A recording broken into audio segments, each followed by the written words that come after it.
When we began planning this event last fall, there were those among us on the library's events planning team who advocated for holding this event on the evening of January 19th.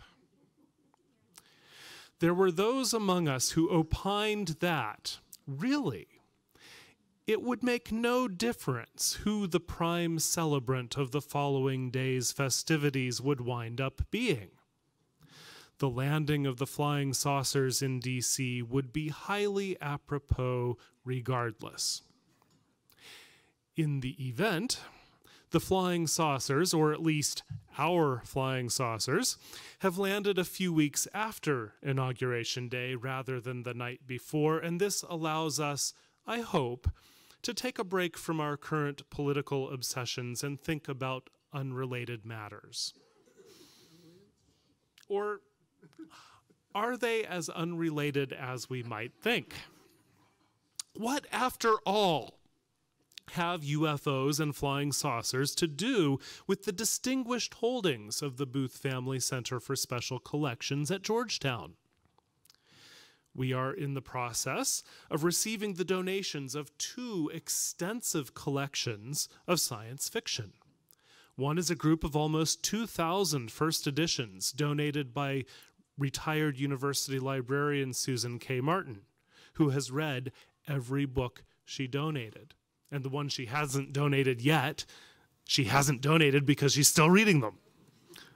She's wonderful. The other is a significant collection of pioneering science fiction writers, Isaac Asimov, Robert Heinlein, Philip K. Dick, in process of being given by university board member Thomas J. Healy.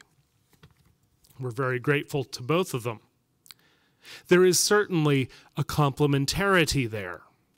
But whatever you might say about the Jack Womack collection of flying saucer books, you cannot say that any of them purport to be fiction. Indeed, the subtitle of one of my favorite items, you can see it upstairs, the pseudonymously authored The Elvis UFO Connection, the subtitle pointedly reads, A Non-Fiction Account of Alien Intervention. Perhaps the Womack collection has a closer analog in Georgetown's extensive holdings relating to the history of intelligence and espionage. In the exhibition upstairs, you can see the first post-war reports about unidentified flying objects. You can see the model for the X-Files Scully. You can see the original Men in Black. And you can ask yourself, how do we understand the phenomenon of the conspiracy theory?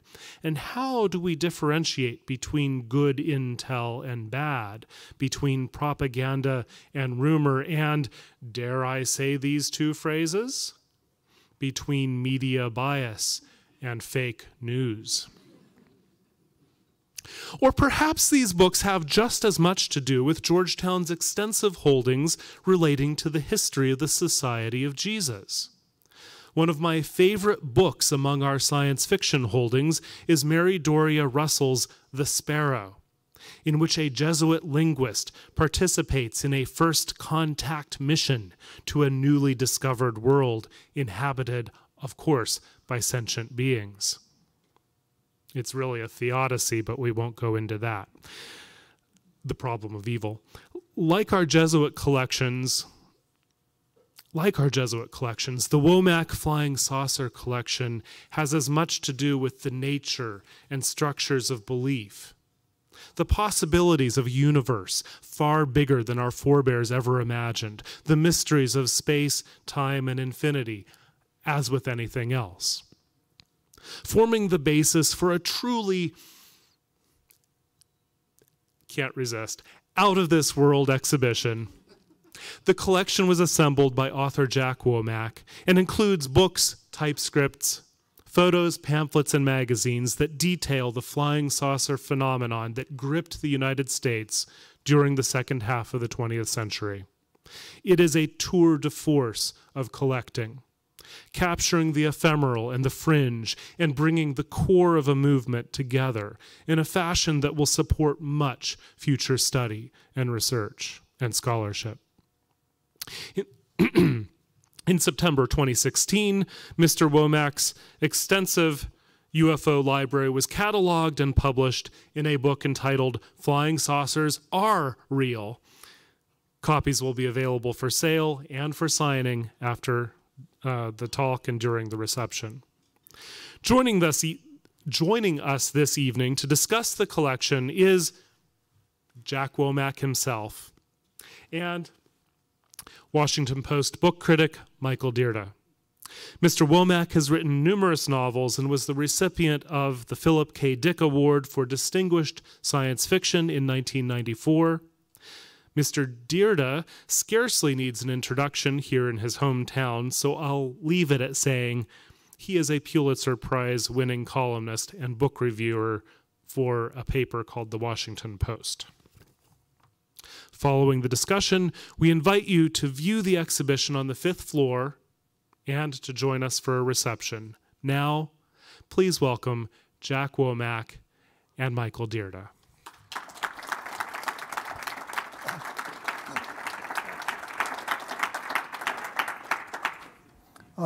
Thank you, John, for that introduction. Can you all hear us or hear me? You want to say something? Can you hear me? All right, Okay. I believe so. Well, I thought we would just have a kind of general, easygoing conversation about flying saucers. But I would hope that there will be questions. So please think about questions you might like to raise later in the evening about almost anything at all relating to UFOs, and particularly to the books and the materials that Jack has collected over the years, if you've had a chance to see the exhibition upstairs. But let's start. Tell us a little about your background. Where'd you grow up? Well, Where are you from? I grew up in Lexington, Kentucky. I moved here to New York in 1970. Not here in New York. Huh? We're not in New York. I know. I always. There is only one place. Anyway, I moved up in 1977, trying to come up at the most appropriate time, and I quickly find myself in New York, which everyone who's seen Taxi Driver, it actually did look like that when I moved up. It looks nothing remotely like that now, but I've sort of adjusted over the years since I looked. Is it better or worse? It's in most ways better, in some ways worse, because the great, wonderful stores, the 78 stores, the paperback stores, the vinyl stores, those have all been priced out, like they have in every city pretty much in the U.S. When you were growing up in Kentucky, were you interested in flying saucers then? From when I was 8 years old. Well, what happened when you were 8? Did you see one? I was 8, no, I've never actually seen a flying saucer. My mother claimed to have seen a flying saucer, but the way she described it, I believe what she saw was an advertising plane that I saw about 6 weeks later at the 4th of July celebration. As it was flying over, I was thinking, yeah, that looks awfully a lot like that flying saucer my mother Another saw. illusion shattered. Yeah. So, but what happened with me was I was just watching television one morning show. There is a local morning show with local morning hosts. And this gives you an idea of TV back in the 60s. I just like, they spent 20 minutes talking about this paperback book that one of them had seen and then had picked up, and then was saying, this is just wonderful, He was a very wonderful fellow, except he tended to wear his socks too short so that whenever he crossed his legs, you'd get a whole display of shin. But the book it was called Strange World, and it is upstairs by Frank Edwards. It is upstairs as one of the exhibits. That was the very first book I got, because as soon as I saw the show, I convinced my grandmother to take me around the corner to the Rexall drugstore in our neighborhood, which was called Chevy Chase, by the way, but it was the Lexington Chevy Chase as opposed to the one around here. But walked around, bought the book, took it home, read it repeatedly. Thought to myself, boy, this would be great to believe. I was 8 years old at the time, but somehow. You were skeptical. I mean, I didn't discover that, but I first read Frank Edwards' Stranger Than Science, which was a collection of his columns from newspapers about weird things that were supposedly true. That was his. And I believed all of them, because I've always been naive. But I just went in just thinking, this sounds really fascinating, but somehow it just sounds too good to be true. But they're really great stories. There was one about a couple of cops who were patrolling West Philadelphia, and in the middle of like 26th Street, they came upon this glowing purple glob, like just in the middle of the intersection, and like, cops, they just said, well, hello, we've just seen a large glowing blob, it's purple. Yes, okay, so yeah, talk to you later. And nothing ever came of it. But it conjured up all sorts of notions of what was possible. See, I had never gotten into science fiction as a child, except for the movies. I liked the movies that showed up, and would go see them, the old ones and new ones. But science fiction novels didn't really get my attention until I wrote until I wrote my first novel. And my publisher said, this is science fiction. Are you familiar with science fiction? I said, no, not really. Well, you should read some science fiction. And so they gave me the name of a lot of authors I should read, and I read them. And most of them I thought to myself, gee, I can't say I'm really sorry I haven't read this until now. But Strange World was like, it brought out the sense of wonder that I know David Hartwell used to talk about.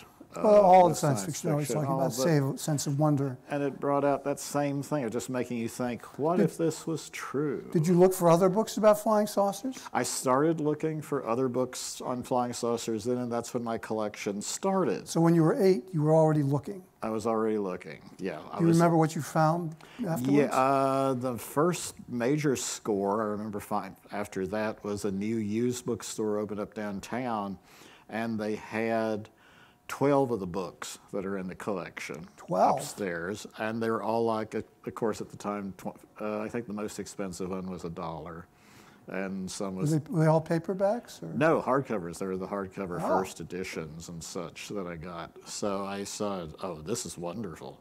So got all those, and then.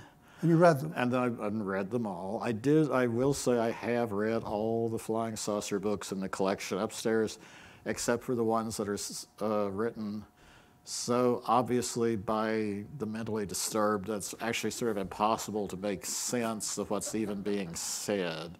But those can be entertaining in their own way.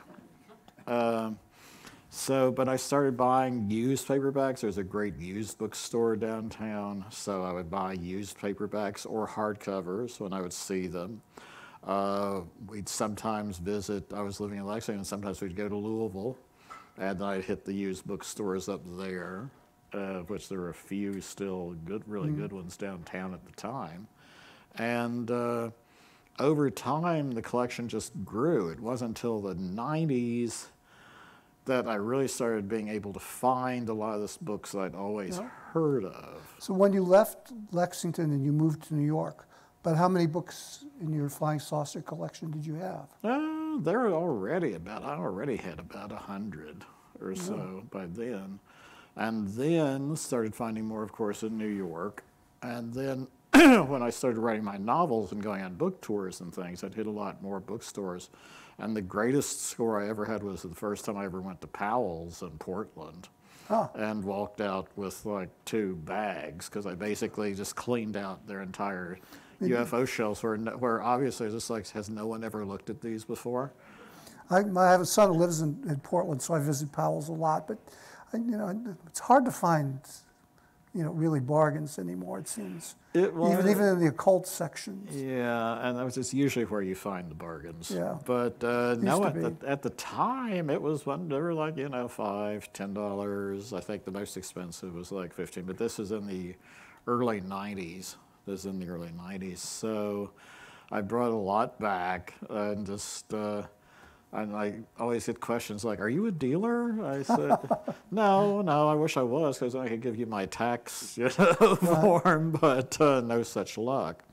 But over time, I just gradually got them. Now, what happened was that by the early 80s, flying saucers, of course, were had settled much more into the general public consciousness than they had been earlier, where it was still a little specialized through the 60s up until the 70s.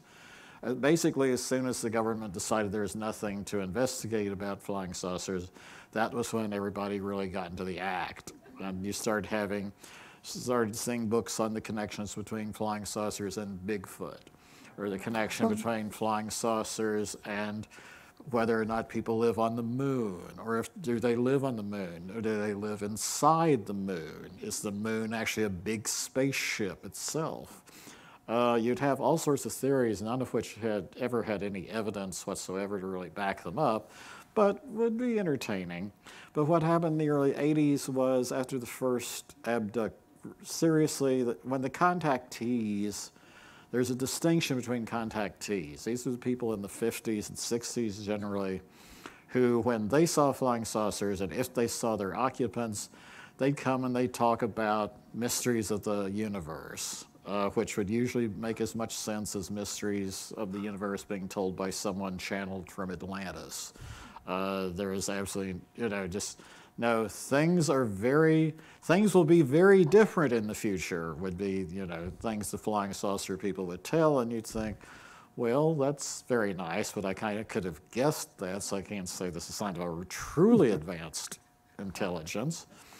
But by the early 80s, what was happening was that everyone was being abducted by little gray aliens and then being probed or having things inserted into them, like mechanical things as well as other things.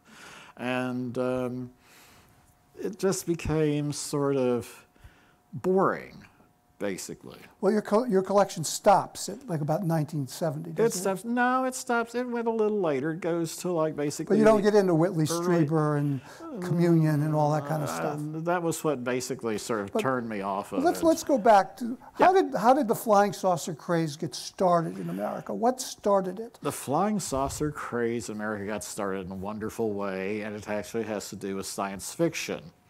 What happened was, one of the leading science fiction editors of the early 1940s, Ray Palmer, who is quite a character in and of himself, received a letter one day from someone named Richard Shaver. And so, his assistant threw it in the trash, said, "Oh no, it's just another crank letter," and everything. But because in it he proposed, so he said, "Dear Mr. Palmer, I have discovered the secret of the first universal language of mankind, which is known as man tongue," as he put it, which was entertaining enough in itself. And so, Palmer stuck it back and said, would you write me a little more? Tell me more about this. And so in return, Richard Shaver sent him back a 10,000-word manuscript entitled "A Warning to Future Man." And Palmer said, "Oh, I've got gold here." So he rewrote it, republished it in Amazing Stories, which is one of the great old pulps of the 30s and 40s. He renamed it. He thought the title didn't quite fly, so he renamed it "I Remember Lemuria," and told about the people, the great ones who used to live inside the earth, until the carbon shell that surrounds the sun burned away. Never an explanation of how that precisely happened. The great ones left, except for a few they left behind, who degenerated and became what was known as the Darrow. And the Darrow supposedly lived inside the earth and would do sneaky things, like they had it set up so that if you pressed the wrong button in an elevator and you went down to the sub-basement, they'd grab you and carry you off. Or if you went to the far end of one of the more empty subway platforms, they'd haul you off that way. And then they'd take you off and turn you into a slave and kill you and eat you and terrible things. And it was only after he'd written only after 6 months later that Shaver happened to mention to Palmer that he had found out about the Dero and about the screams. And he'd heard the screams of the Dero through his welding equipment in Detroit in 1932, and which did suggest possibly a different explanation for the voices. But by this point, Palmer was flying with the Shaver mystery, and that went on for 2 years, drove everyone in science fiction crazy. I mean, you probably knew. Oh, I knew some guys who you just say the name Shaver mystery. There were a couple of books that came out in the turn. last year or two about this. In fact, really? yeah. Really? See, I pay no attention to the newest stuff, but that's fascinating. I'd love to see it. A biography of Palmer. Oh, nice. He was an interesting character. But anyway, so he got away with this for a couple of years, and Forrest J. Ackerman, who later became the publisher of Famous Monsters of Filmland, hated it, was completely saying, no, we've got to get rid of all things Shaverian. Harlan Ellison, who was a teenager at the time, would just be writing about, what are you doing writing this trash? What are you doing? What is this nonsense? What is this foolishness? And so, basically Palmer was a born provocateur in some ways. So he just sort of tried to goad them along into and just say, it makes you think, doesn't it? And just, think about it. And so he got away with this for a couple of years and started Fate magazine, which for many years was like the leading pulp that covered It's sort of Charles Fort kind of thing. It's sort of. We want to tell them about Charles. Well, maybe. Fort was on a much higher level than Ray Palmer, but Charles Fort was the great American crank and great literature, who did 4 books back in the first part of the 20th century on the first collections of strange phenomena. Of rain. Inexplicable phenomena. Yeah. If you saw the film, anyone who saw the film Magnolia will remember the fall of frogs at the end. And actually you see a copy of the book Low early on in this thing. And so just the falls of frogs, lights in the sky, mysterious disappearances. These were the first compilations of Ford claimed that we were like pets of aliens, so we were kept here on Earth and they would visit us. Yeah, who owns us? The Book of the Damned is the big collection. But Low is the best one by far. That's the one that I think should actually be in the Library of America. It's so beautifully written. Well, you'll do the introduction. You'll be the editor. I would be the Charles Fort. I would be very happy to do that. Since I already did now, here we've got the Dero living underground. How do we get to flying saucers from outer space? Well, we get to them because just as the Shaver mystery was starting to lose, the legs were starting to give out on the Shaver mystery, Kenneth Arnold, a commercial pilot, and also a private pilot in Yakima, Washington, was flying one day over the Cascades in 1947. This would have been about June 24th, 1947. And he reported that he saw 9 flying silvery discs across the Cascades, and I just phoned it in to report. I don't know what these are. When he landed, there were some press people waiting, including some guy from the East Oregonian, who took down the report and then put the story out on the wire, including the term flying saucers.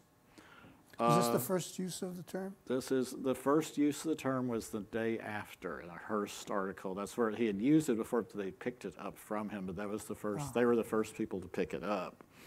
And this was on June 26th that you saw flying saucers. And then a very early example of how viral transmission worked prior to the internet, by June 27th, the next day, flying saucers had appeared in all world journals. It was astounding. That went out on the wires, and it went out very quickly, and then people started seeing them themselves, and hundreds of reports started coming in. When Ray Palmer had started putting in the Shaver stories, people had written in about how they'd experienced the Dero, how they'd fought it out with them during the war, how they found them in caves and escaped being captured, and hundreds of people just like it's just, you can just see the wheels clicking. It's suddenly, oh, this sounds good, and yes, I think it did happen to me.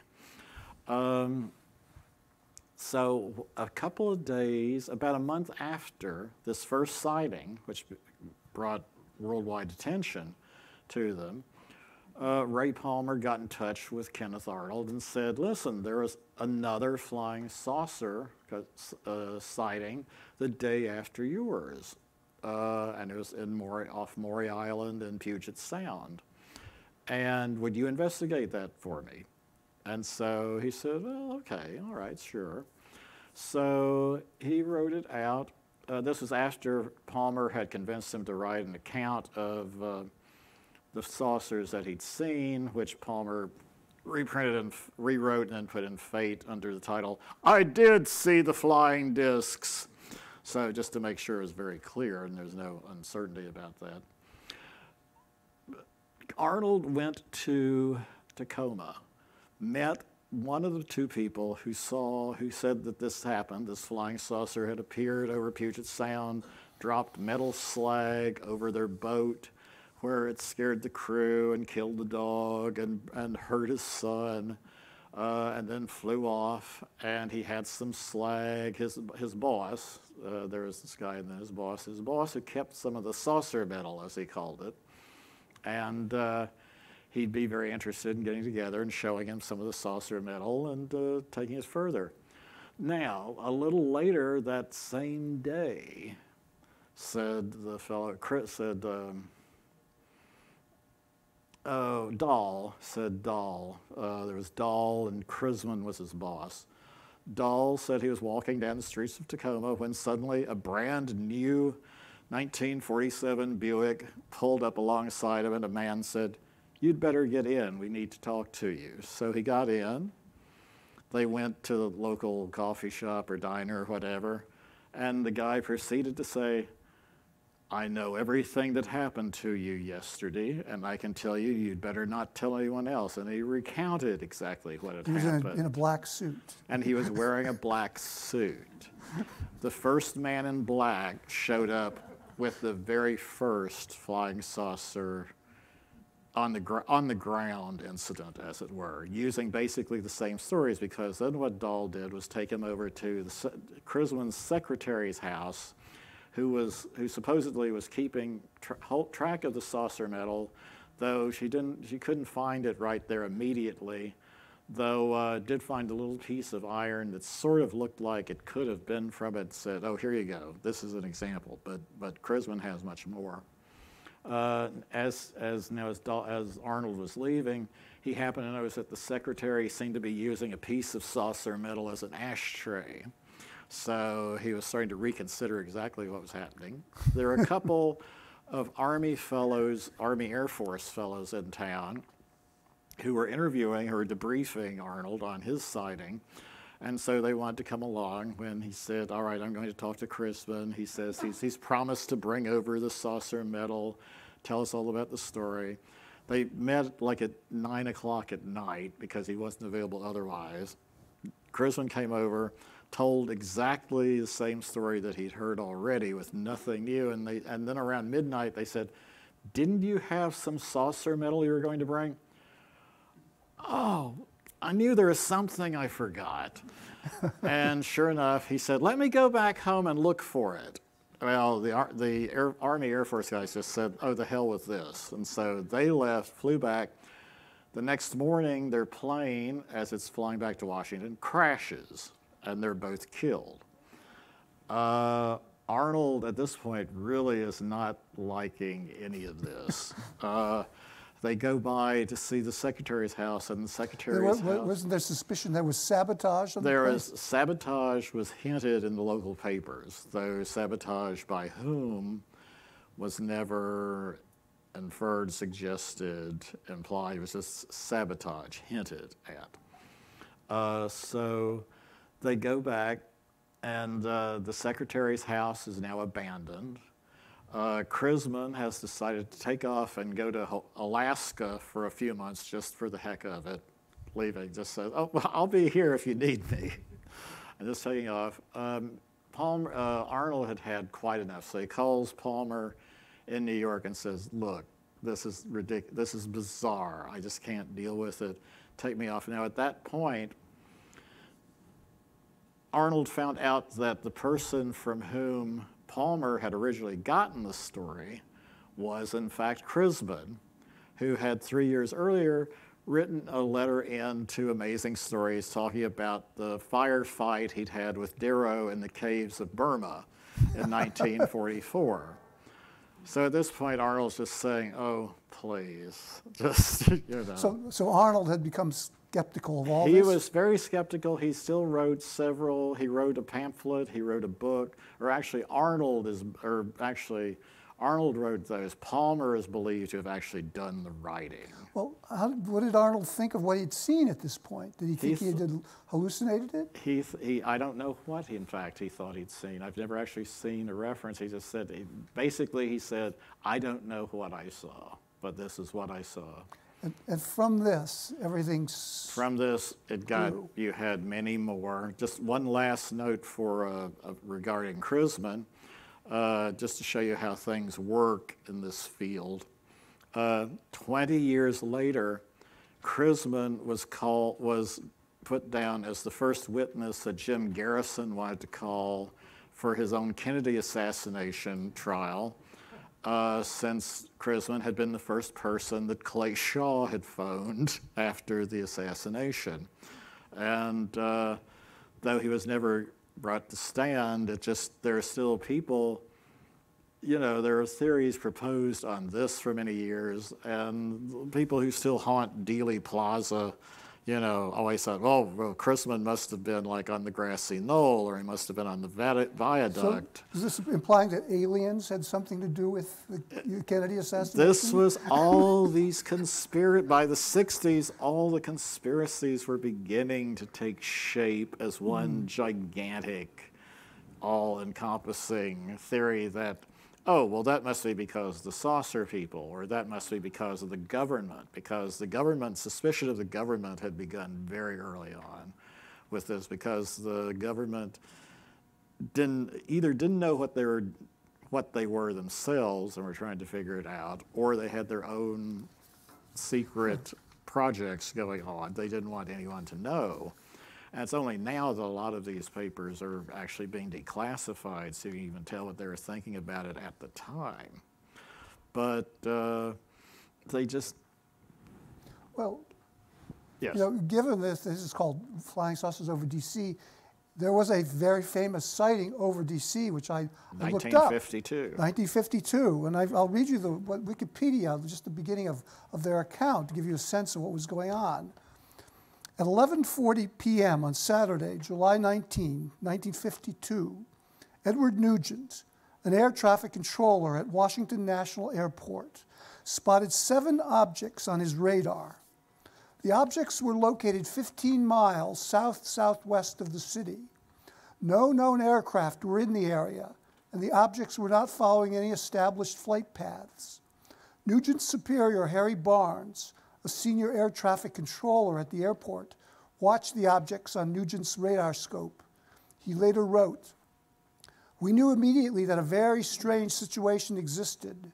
Their movements were completely radical compared to those of ordinary aircraft. Barnes and 2 controllers checked Nugent's radar. They found that it was working normally.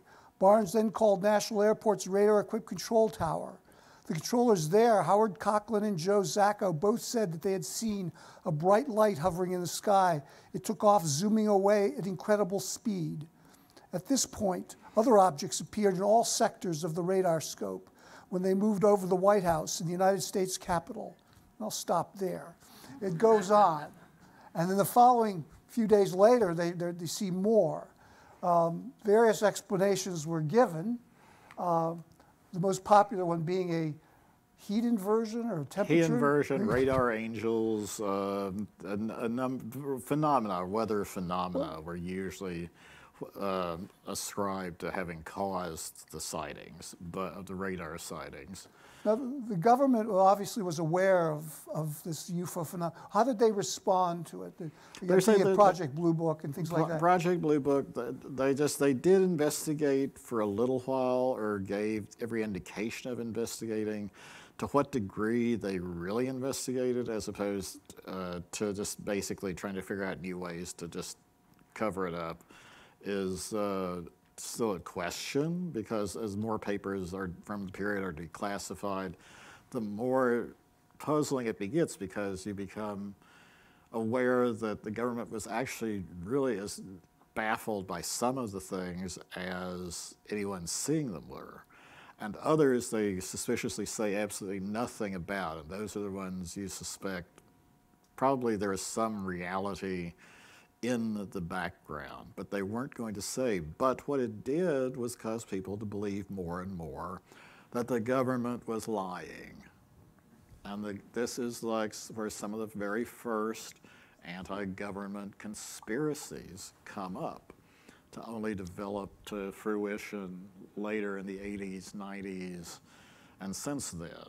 And you'll see these things now, just there's been less in the past 15, 16 years, I think, in terms of saucer sightings, and for that matter, sightings of any odd phenomena, sea serpents, the abominable snowman, etc., since the development of cell phones. Because at the time, when people had, only photographers basically were wandering around with their cameras, it was one thing. But when everyone in the country basically has a phone and can start taking photos of whatever strange phenomena they're seeing, considering that they can capture meteors coming to Earth now with fair regularity, no flying saucers, strangely enough, have shown up. No UFOs, no Yetis, no sea serpents. A great number of wonderful Fortean phenomena seems to be fading away, simply because you can now figure out that it was caused by something else. But with flying saucers, for many years, it became not only just a sort of sport to look at the sky at night and see what you might see flying around when most everyone was interested, and then became something like, well, what are they doing? Are they looking at us? Is it becoming dangerous? And then what was interesting when I went back to do this book was rereading the Maury Island incident, which was, again, in July 1947, at the very beginnings of the phenomena, and realizing that this is basically the perfect X-Files episode right here, because it had everything. It had disappearing people, it had mysterious deaths, it had science without science, it had peculiar individuals showing up out of nowhere. It had Men in Black, and it even had, I remember reading in the early 70s accounts of how someone said, then the 1947 Buick pulled up and it smelled like it had just been driven fresh off the lot, and the Men in Black got off, and I suddenly realized they're talking about the 1947 story, and this is the same Buick that smelled brand new in 1947 that is still smelling brand new in 1971. And, these things give you room to pause, if you want. Now, it's clear that you're skeptical about flying saucers, to say the least. I believe in the people who see flying saucers. I mean, did you ever have any second thoughts that maybe there is something here that is more than meets the eye? I have thought that there are... And any other books or any other incidents? I have thought on occasion, many times in Ford I find things with just odd things, simply because of the time period where they happened and the fact that they hadn't been elaborated upon. But he used newspapers as often as scientific journals, which made it always sort of hard. You have to go back and actually read the originals of each to see which were possible and which were not. So I remember one account in Book of the Damned of what in the book is supposedly an angel seen in the sky which when you go to the original text of the article turns out to be a cloud shaped like an angel that was seen in the sky. And so gradually a lot of those phenomena have been whittled down, but there are still plenty of mysterious things out there. The majority of mid-century flying saucer sightings, though, I think it was just basically, I want to get in on the act. So you think they were deliberately lying? No. I think it was like misinterpretation. I want to believe. I think there were definitely hoaxes, and there were some lies and things like that. They proved very popular, and there are lots of pie plates on the end of fishing poles, you know, with a camera, you know, about. I remember one of the books you say is you've never seen such a collection of smudges and glares and everything supposedly representing the flying saucer. Oh, it's just photographs. My favorite is one of the ones where you have a bunch of hula dancers in the foreground, and there's this tiny little smudge in the back. And it's like, see, the dancers are paying no attention to what's going on behind them, and they're just like. And you see other photos where there's a smudge on the lens, and the people are looking in this direction. But they're saying, people watching flying saucers sail over Taormina. No, that's not where they're looking at all. No. So when did the flying saucer books start to become really bizarre? When they started 70s. the Elvis, you know, Jesus was really an alien pulled up by tractor beams when he ascended in there. When did that happen? Some of the early contactee narratives are pretty peculiar from the early 50s. I remember, I'm thinking in particular of Aboard a Flying Saucer by Truman Bethurum, who met what was called a scow, piloted by little guys and a tall, beautiful space captain who one gets the idea of, and I can't help feeling Barbarella? Angelina Jolie more the case, because she had this because he describes her clothing, it's this fetching beret and Paris New Look outfit, you know, and she was. There's always been a rumor that she was named as the co-respondent in Truman's second divorce. But because he was going out in the desert and spending a whole lot of time with this alien woman. And there are letters in existence written by her that are saying, we've got to stop hanging out with these people all the time. This is ridiculous. But he finally divorced, and then he got remarried to a different contactee at Giant Rock, which is where the UFO conventions used to be held. Is that a particular? Giant Rock is in the Mojave Desert. And it's a great big rock that you know, that's what it is. It's a big rock, and they bought it, and they held the science fiction conventions there. George Van Tassel did for about 25 years.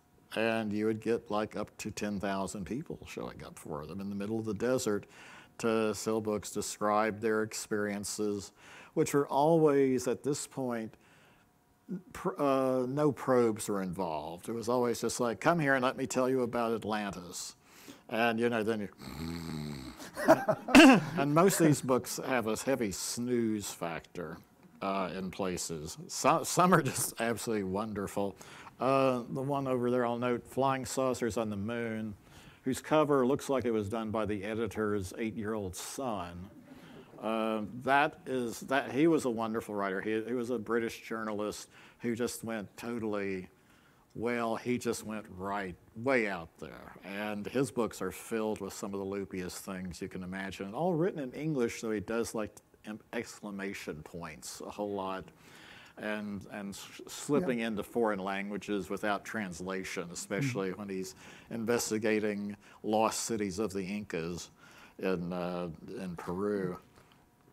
The flying saucers of the 50s seem to be fairly benign. They're fairly except benign. for the movies. Movies where but in the books and in the encounters with people, they seem to be, you know, just hanging out. They're perfectly hanging out, you know. And when did they become? Why were the movies different? Where you had Space Rays and Gord Klaatu Barada Nikto and all that? Because it's much better in movies than having someone come than having having E.T. come here. Than having Orthon and Furcon come in and to start talking to you about how, well, originally Saturn lay beyond the orbit of Jupiter, but then after, and it's like, let's just say, not even Monogram. Was it just a progression that people decided to spice things up by the time you got to the 80s with, you know, when you got to the probes and the more violent kinds of interactions? What happened was, as long as there's still a lingering hint that science might be involved,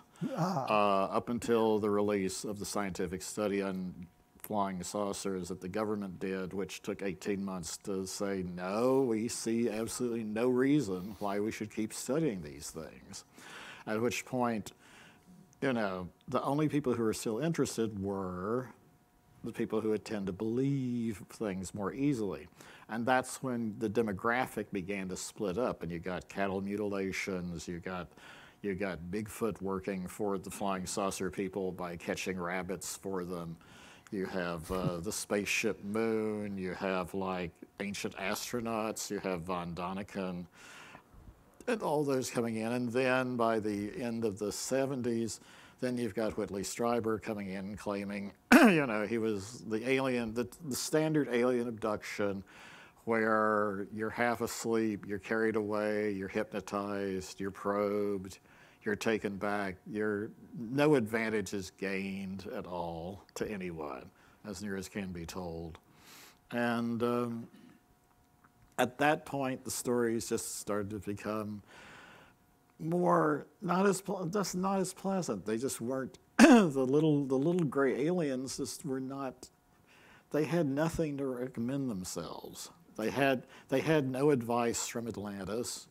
And they didn't really want to make friendships. They just wanted to have, you know, cold objects and, you know, and just say, is that cold? You know, and just, ah! So, you know, sort of like that.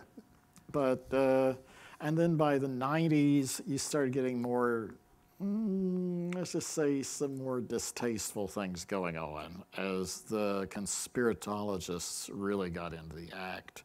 There was a fellow, Milton Cooper, who did a very large and very well-known book, Ride a White Horse, I think, that was talking about flying saucers, that was talking about this, and happenstance in the middle of the book reprinted the entirety of the Protocols of the Elders of Zion, just while noting that, now remember, wherever it says, you know, Zion, just wherever it says Goyim, just replace it with aliens.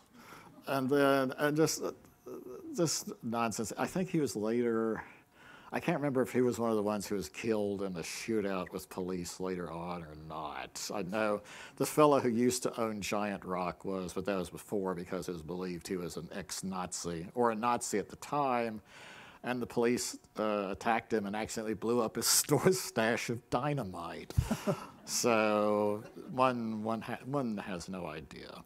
But but sort of like, you know, the Nazi flying saucers, of which there's a few upstairs. There's just the flying saucer people no longer had any good to do, except with the occasional person like, you know, Ruth Norman of Unarius, some of whose supporters you can see riding on the back of the Cadillac back then, all dressed up like Steve Martin doing his King Tut impersonation.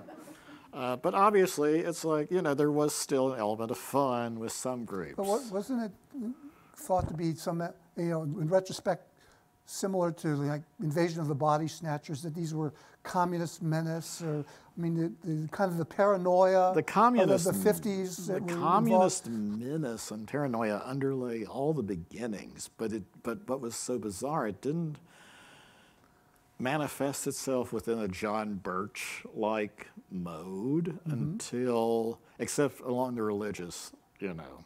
Some of the fundamentalist preachers would issue tracts saying, "Men from the moon, do they come in spaceships or from Russia?" And just And then the usual sort of things. But other than that, there were just like, there's no malice really being seen until the 90s. And then there's as much malice being seen from the U.S. government as there was from anyone else. I think part of the charm of your collection is that there is this sort of, it does have a kind of innocence and naivete about it in retrospect. When you have books saying that spacemen approve the contents of this book. That's on the cover. That's the an imprimatur from an alien. Exactly. I was going to say that's like the SJ imprimatur. Yes, exactly. And there's one of the books where you had an alien taken into the White House or the Pentagon. Oh, Valiant Thor. Valiant Thor. Valiant Thor to meet President Kennedy and discuss like the flying saucers.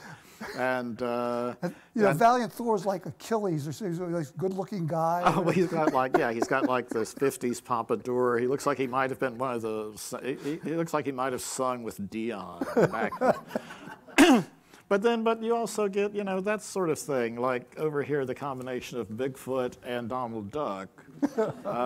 What you have, and that's like a drawing for almost from life, you could say. You've donated your flying saucer library, as it's sometimes called, or a collection, or the university's acquired it. We won't say go into the university acquired it. Yeah. Why did you decide to sell it, donate it, rid yourself of it? It wasn't growing. It needed. I need more space at home, and second. It's just like these books are, they crumble. Books crumble. Sure. And so I wanted to put them someplace where they would be in good form, because this is like a collection that has been, over the past 20 years, the 50s and 60s stuff has sort of faded from memory much more than it used to. And I was happy to see them go to a place where they would be preserved, and where people doing research or where people who just wanted to see these items could go and see them. Now, I know that the Flying Saucer collection is just part of the Jack Womack Library of Crank Literature. What other things do you collect in the way of Crank books? Well, I've gotten rid of a whole lot of things. I still have my cryptozoology collection. What is cryptozoology? That's the study of sea serpents, Bigfoot, giant lizards of Nepal, the Mongolian sandworm, which is sort of like smaller versions of the ones in Dune. So that sort of thing. And I've got a reasonable number there. And then I have actual Forteana, which are accounts of Fortean phenomena, but just not by Fort, by John Keel mainly, though I do have all the Fort's first editions, and they're quite wonderful to read. And I even have Fort's novel, which is astounding because absolutely nothing happens in it. And it just goes along for a while, and then suddenly he breaks into this page of pure Fort. And it's just like, and the language is just so different. You can see him actually, actually discovering his perfect style to do this in. I remember reading, I reviewed, in fact, Jim Steinmeier's biography of Fort. Right. Which came out a few years ago. It was very good. Yeah. So you've got the Forteana. We've got the cryptozoology. How about the Atlantis, Lemuria? I do have crank books on some select items from Atlantis, Lemuria, Mu, which was the third great lost continent. Books that are. I have one book that's printed entirely on blue paper back in 1870s, because it was believed that if you had blue glass, it would provide for greater health. If you had little greenhouses attached to your house. And there are still a couple in San Francisco, I have heard, that have sun porches entirely with the original blue glass. And just to make it clear what they're talking about, every page is also printed on blue paper. Then I have Fish Who Answer the Telephone, which is sort of like, Z-list Pavlov. While he's actually, but it does have a wonderful illustration of fish answering the telephone. Now, where do you find these books? These became much easier to find after the internet. Before then, it was pretty much catch as catch can. But then by the late 90s, I had a list of about 350 books I was still looking for. And then around that time, ABE books came out and the internet became more accessible. And initially, no one knew what the price of anything was, so it was all cheap. Then everyone settled into, it's a used book, it must be worth $20. And so at that point, even the dollar books suddenly went up, and this is when you started seeing higher prices on like pretty much everything prior to just prices going up. But it just, they've gone and just, you know, but I got them all, but then eventually I got all the ones I wanted. There are only just a couple remaining that. What are you looking for yet? Orthodox Oxen of Science, I would be happy to find. What's that? It's an end to Heidi physics. Okay. That's the subtitle.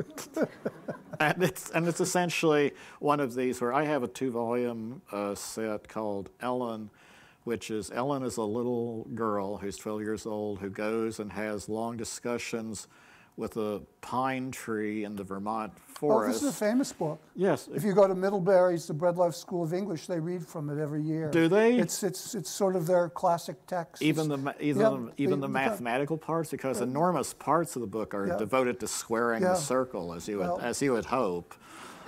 But so, will you one day donate these or sell them, or what is your plan for the rest of the Womack collection? I would like to see them get to a place that is deserving of them. Well, that's a good point, the place to stop and ask for some questions from the audience or comments or reactions. So please, if you have some questions, please raise your hand. I think there's a microphone. Hi, my question is, are you familiar with Robert Goddard's moving to Roswell, New Mexico in the early 1950s? I did know he did that. I did know he did that. I never, except, wait a minute, Robert Goddard? I thought, yes. When did Goddard die? I thought Goddard died in 46. Well, he was the Man of the Year in 1953 in Roswell. I heard he had gone out that direction. I was thinking it was earlier, but I could be wrong about that, because Robert Goddard was like one of the more sensible people involved. So naturally I would have a minimum of stuff on anyone like that. Well, that's why I asked. I worked on his papers, and there was some evidence that the government actually moved him out there under the pretense that it had open sky, and he was working on personal rocket construction, and he wanted to do it outside of the United States government control. And then there was this speculation that he was actually brought out there because of the sightings. Well, I haven't heard that. With Goddard, I would suspect it'd be more of the former than the latter. But, and he was not the Tesla sort, so that, you know, he'd have been pretty straightforward, you know, with his dealings there. I'm going to need to look that up. As I say, Goddard is just like, I mean, one fascinating character, and certainly the U.S. was accumulating all the rocket experts it could in the late 40s, though most of them were from Germany. No, that's a fascinating story, but I suspect if he went out there, it was because there are clear skies, ideal conditions for rockets. There was another fellow who went to the Mojave Desert with an infrared camera to take pictures of what he called space amoebas, which were living, because he believed UFOs were living life forms. But no one really picked up on that. Okay, thank you. Other questions? Over here in the front, there are two.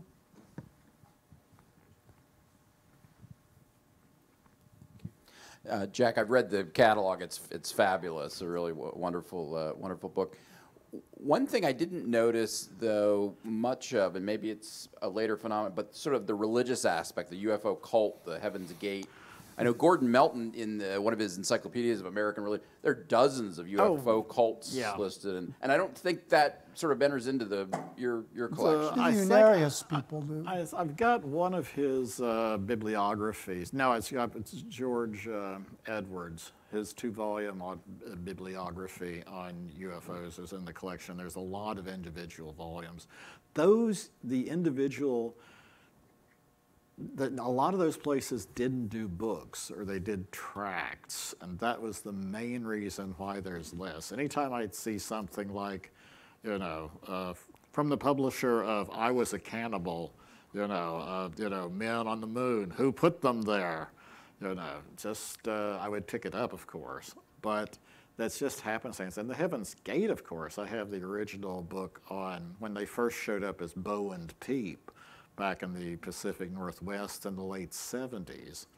And then I have the original book Brad Steiger, of course, wrote about them at the time, presenting them very positive. And then, but the Heaven's Gate, I didn't pick up any of the books on Heaven's Gate simply because by that point, it had just got, all the fun was out of it. I mean, to put it mildly. So it was just like, do I want to really buy a book about a bunch of very sad people who did terrible things to themselves before committing mass suicide? I don't think so. More questions? Alternative medicine, most is garbage, but yet we have academic centers that look at this really in a scientific manner. So I'm curious, do you think this is worthy of an academic institution really to look into, and I wouldn't call it flying saucers, I would say unexplained phenomenon. I think it's very worthy to look into as a sociological phenomenon, as a historical phenomenon, as an example of the human mind and all of its wonders, coming up with these sorts of things. So I think these are the aspects that make it worthy of study. It's just you're not going to find, the lizard people of Jupiter coming out, but you're going to find why someone was thinking there might be lizard people from Jupiter, and just at what point and how that developed, and why did they decide to present it in nonfiction form as opposed to writing a science fiction novel like that. So, but it's definitely worthy. This question here. Thank you. Okay, so you talked about the specific moment where, like, the term "Men in Black" was termed, and what was the other one? Yeah, flying saucers. Mm-hmm. So I just wanted to know where along that timeline the idea of Area 51 came about. That wasn't until I think at the very earliest, it would have been the late 70s, but it was mostly in the 80s. A lot of the Roswell stuff all came up in the 80s. And again, it seemed like vast elaborations upon incidents that didn't really create much comment at the time, even among flying saucer people. And just never, it was post 81. And so there are very few things I have that are in there. I do have one wonderful children's book upstairs, which explains that to children that if you're abducted by aliens, it's a good thing. And let them do what they want, and you just think of the Darrow emitting these evil chuckles. So, but yeah, Area 51. Have you ever met any of the authors of these books? Let me try to think if I have. I think I've managed to avoid it.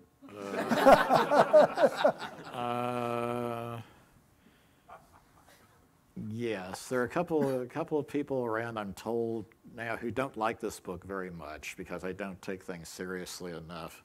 But c'est la vie. So, but in terms of most authors, I haven't met anyone really. Maybe one or two more questions. There's one here.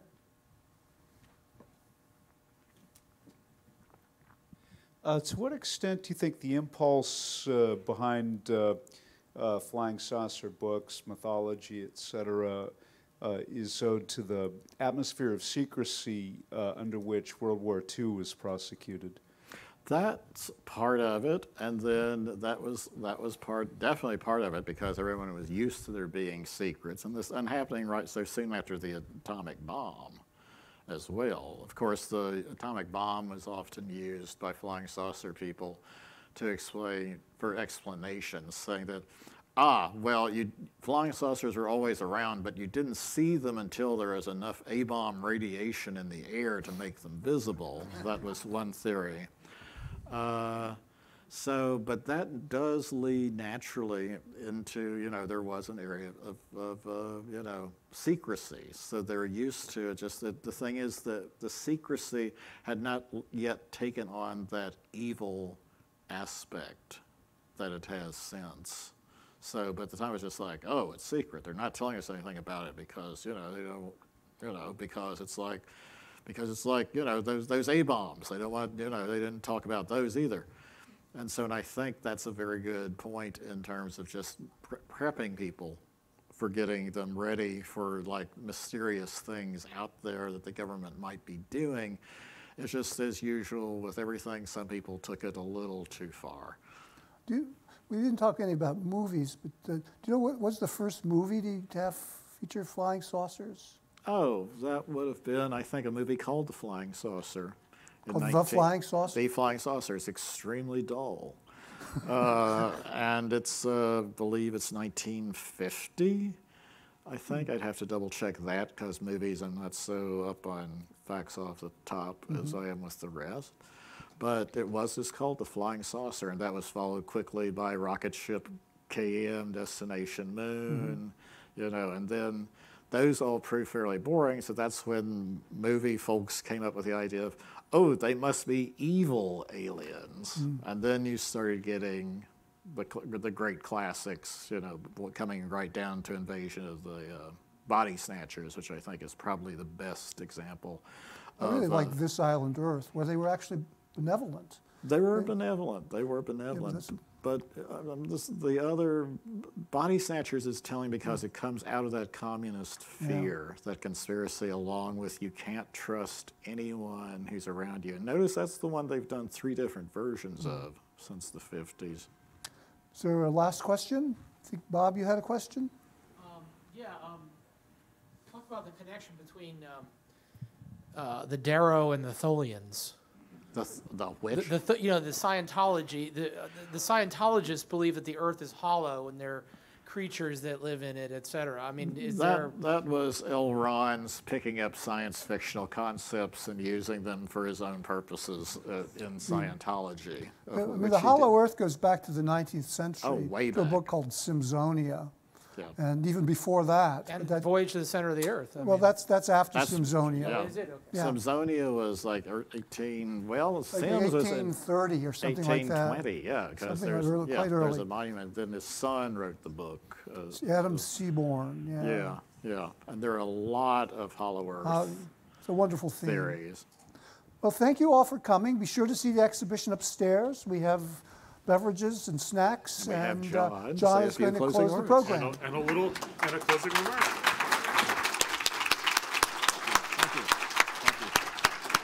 Thank you. Did I mention that I grew up in Los Alamos? Very and good. I do glow in the dark. Please join me in thanking our presenters one more time.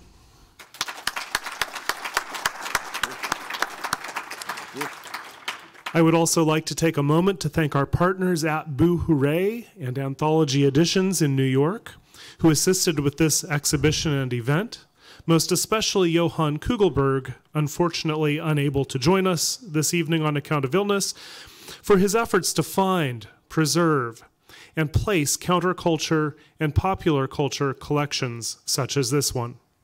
Thanks to the many library staff who have helped out on the exhibition and event, including, but not limited to, Ethan Henderson, Anne Galloway, Stephanie Hughes, Emily Minton, and Katie Thomas.